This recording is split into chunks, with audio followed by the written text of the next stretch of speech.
Saudara, akses jalan menuju Rumah Sakit Umum Abdul Aziz Syah di Kecamatan Perla, Aceh Timur sudah sangat memprihatinkan. Selain jalan berdebu, jalan penghubung sejumlah desa ini juga berbatuan. Akibat kekecewaan warga, terpaksa sejumlah badan jalan diblokir oleh warga. Lebih kurang 1 kilometer badan jalan Luhut Dalam menuju Paya Meligo sangat memprihatinkan. Aan, salah seorang warga Luhut Dalam, Kecamatan Perla Kota, mengatakan badan jalan berbatuan ini dan berdebu sudah terjadi sejak Lebaran Haji tahun lalu. Hingga kini badan jalan tak kunjung diperbaiki oleh pemerintah.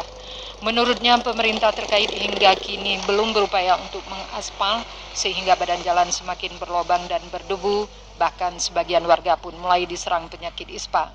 Hampir sepanjang badan jalan terlihat tulisan kekecewaan warga terhadap pemerintah.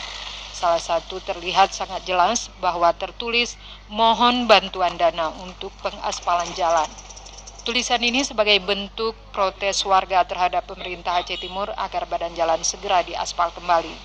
Warga menambahkan badan jalan yang berdebu ini tidak pernah dilakukan penyiraman sehingga debu di badan jalan berterbangan ke kios-kios warga yang ada di pinggir badan jalan.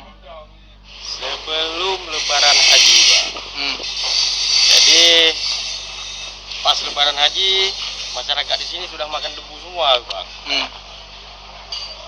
Terus penyiraman nggak pernah sama sekali. Sedangkan itu kan ada semua, Bang, di pengerjaan mereka, Pak. Tapi nggak pernah mereka lakukan, Pak. Nah, memang ini nggak dibuat. Kenapa ini harus dibuat? Harus harus ditimbun kayak gini, Pak. Warga berharap agar pemerintah Aceh Timur segera melakukan pengaspalan badan jalan. Jika tidak, warga akan melakukan pemblokiran jalan sepenuhnya. Dari Aceh Timur, Said Maulana, kontributor TVRI melaporkan.